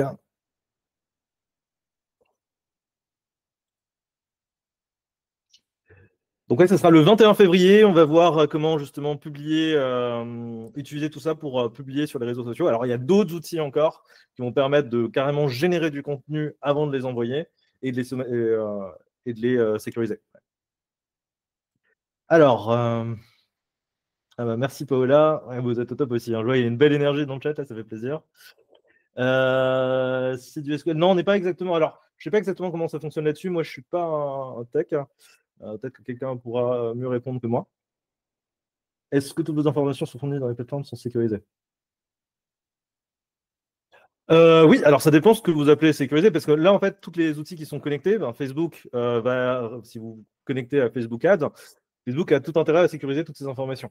Ça dépend de chacun des outils. Make vont être que les connecteurs. Donc Make, Zapier et N8N vont être que des connecteurs entre les différents outils. Eux ne vont pas stocker la donnée. Ils vont juste la traiter et la transmettre entre les différents outils. Donc en fait, ça, c'est des outils no-code. On pourrait très bien faire tout ça en code. Hein. Il n'y a pas de souci pour le faire. C'est juste que grâce à Make, ça peut aller beaucoup plus vite parce que tout est déjà fait. C'est visuel. Vous pouvez traiter beaucoup plus de données et aller droit à l'essentiel.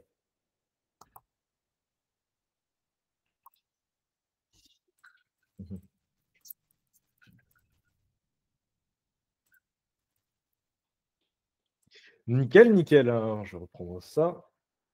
Est-ce que vous avez d'autres questions? Si vous voulez intervenir, il n'y a pas de souci. Vous pouvez activer votre micro et on peut échanger. Et sinon, je vous dis à très vite.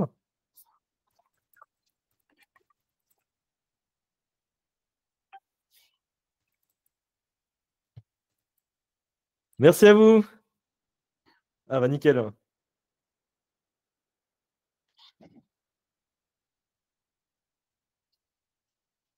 Si vous avez des idées même de thématiques que vous souhaiteriez aborder pour les prochaines masterclass, pour des événements qu'on voudrait faire, ça peut être pas mal. Je vous enverrai un mail avec la newsletter qu'on va la démarrer. Donc, ce ne sera pas une newsletter comme les autres, vraiment, on est vraiment en mode checklist. C'est-à-dire que chaque semaine, je vais vous créer du contenu avec des choses à faire et comment les faire. Donc idéalement, si je réussis à le faire, je vais vous faire des petites vidéos à chaque fois pour vous faire le tout. Et on pourra avancer. Ah bah merci Mélanie. C'est qu'on on essaie de faire au plus efficace. Pour les CRM, effectivement, je pense que c'est quand même quelque chose qui est très, très, très intéressant. C'est hyper puissant aujourd'hui. Surtout si vous avez déjà démarré, vous avez déjà des clients, il y a vraiment moyen de faire des choses très, très, très puissantes. Ah, merci Mélanie, ça me donne de la force. Alors, y a-t-il un outil intégré pour faire des dashboards dans Make? Alors, pas dans Make directement. C'est vrai que je vous en ai pas parlé, mais sur Airtable, vous avez la possibilité, vous voyez, d'avoir la fonctionnalité interface. Et dans les interfaces, vous allez pouvoir créer ce type de visuel, faire du reporting, ça peut être très puissant, et le connecter avec toutes les données que vous avez sur Airtable. Pour vous donner un exemple, je vais faire ça. Donc dans la partie interface, là par exemple de chez nous, on a ici par exemple le nombre de leads, le nombre de rendez-vous programmés. Là on sait qu'on a 66 rendez-vous programmés. Je peux savoir exactement qui fait quoi, à quelle proportion. On voit qu'il y a quelqu'un qui domine plus que les autres. Quels sont les types de demandes qui sont faites. Au jour par jour, qu'est-ce qui a été fait, s'il y a des rendez-vous, s'il y a des choses importantes à voir, ce genre de trucs. On peut tout avoir sur Airtable. Ah merci Fox. Toujours au top comme d'hab. C'est grâce à vous, hein, vous donnez l'énergie. J'essaye.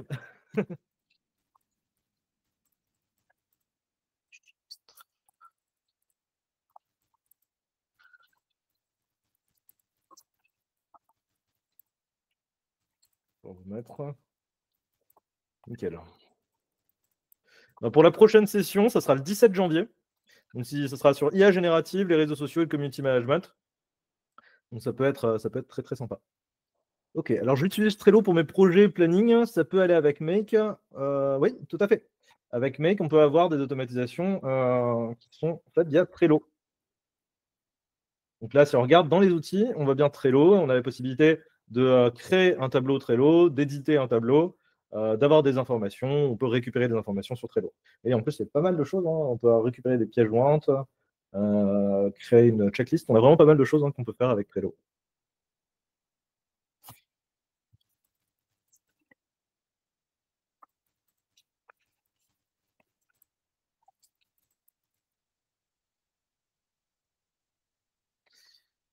Ouais, et tout ça, on peut l'intégrer dans Make. Alors, ça peut être le démarrage. Par exemple, si on démarre ici le déclencheur, je vais mettre Trello.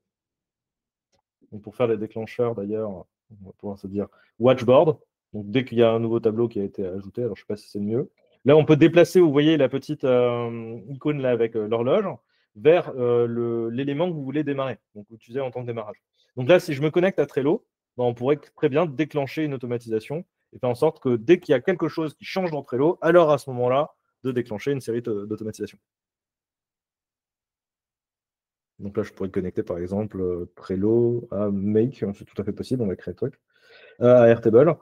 Et si je veux fonctionner avec les deux, on peut fonctionner avec les deux. Et donc, par exemple, créer un record ici. Donc ça veut dire créer une ligne dès qu'il y a quelque chose dans Trello qui arrive.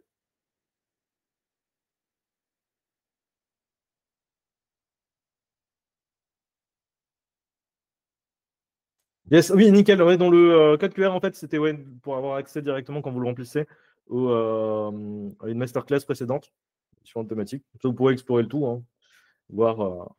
Je pense que ça peut vous aider sur les différentes thématiques.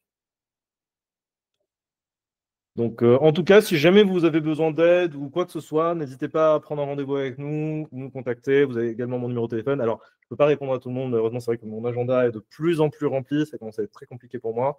Mais j'essaie de faire au mieux. Et au pire, je vous rappelle dès que possible. Et au pire, si je ne vous ai pas rappelé, n'hésitez pas à me rappeler derrière et à me relancer. J'essaye de faire au mieux avec mon emploi du temps. Mais ouais, ça commence à devenir compliqué. Heureusement qu'il y a les automatisations. Tac, ok. Alors, quel outil pour projet et planning tu recommandes qui soit gratuit pour faire facile à suivre à la place de Trello? Alors, moi, je suis passé sur Airtable justement pour éviter d'utiliser Trello. Par contre, la fonctionnalité, il y a certaines fonctionnalités qui sont payantes sur Airtable, mais à mon sens, c'est un abonnement très très bien investi sur Airtable. Vous avez l'option hein, open source également, enfin open source, pas vraiment, qui s'appelle NocoDB Airtable et qui est également connectable à Make facilement. Et on retrouve pas mal de fonctionnalités. En fait, c'est très très proche de Airtable. Il n'y a pas tout. Il y a certaines choses qui sont bien, il y a certaines choses qui sont mieux. d'autres moins bien. Donc, je vous invite quand même à tester avant de vous engager dans un outil. Notamment, moi, je suis beaucoup engagé avec Airtable, donc forcément, en fait, c'est plus compliqué aujourd'hui de migrer. Mais NoCoDB a déjà fait des systèmes de migration entre les deux, ils ont déjà pris le coup. Donc, ça vaut le coup d'y jeter un œil juste pour voir si ça vous plaît ou pas. Après, ça peut être Notion, ça peut être plein d'autres choses, hein.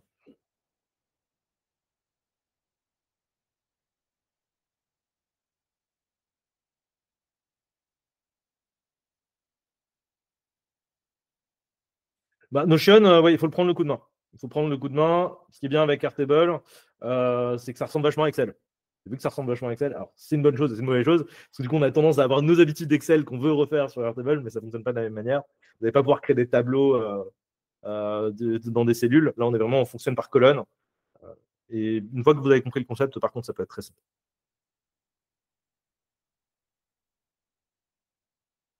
Ah oui, bah Excel. Dès qu'on a l'habitude aussi du Excel ou des différentes fonctionnalités de ce type-là, c'est compliqué parfois de migrer sur un autre outil.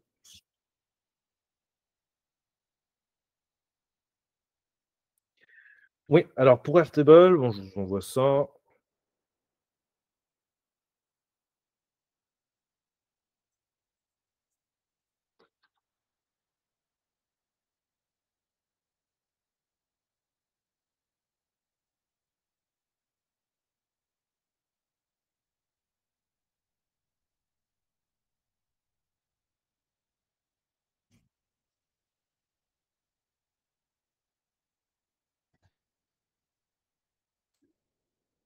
Nickel, c'est fait.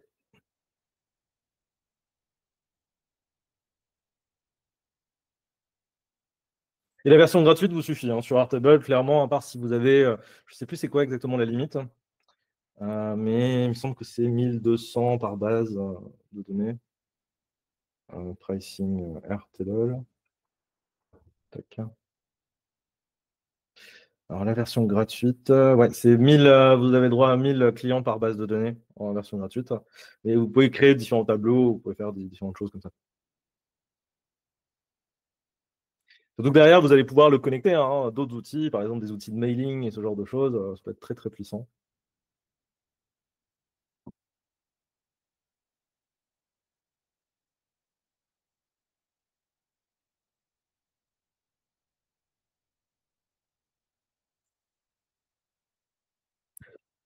Parfait.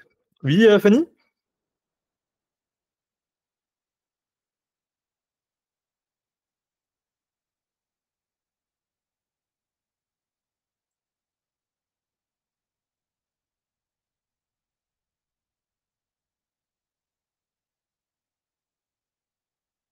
Ah, je pense que c'était une mauvaise manip. Eh bien, parfait. Du coup, si je vois qu'il n'y a pas trop de, il y a pas d'autres questions. Bah, écoutez, en tout cas, moi, c'était un plaisir de vous avoir. Belle énergie.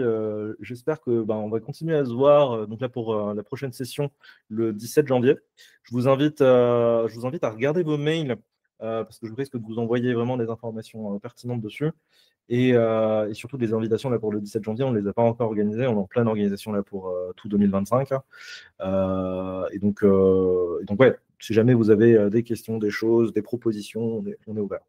N'hésitez pas, je vous tiendrai au courant, on vous enverra les mails avec les informations, restez à l'affût. Et comme ça, on avance. Super. Et merci encore à vous. Donc, je vous souhaite une très très bonne journée. On se dit à bientôt pour la prochaine session alors. Merci bien. Très bonne journée. À bientôt. Salut Fox.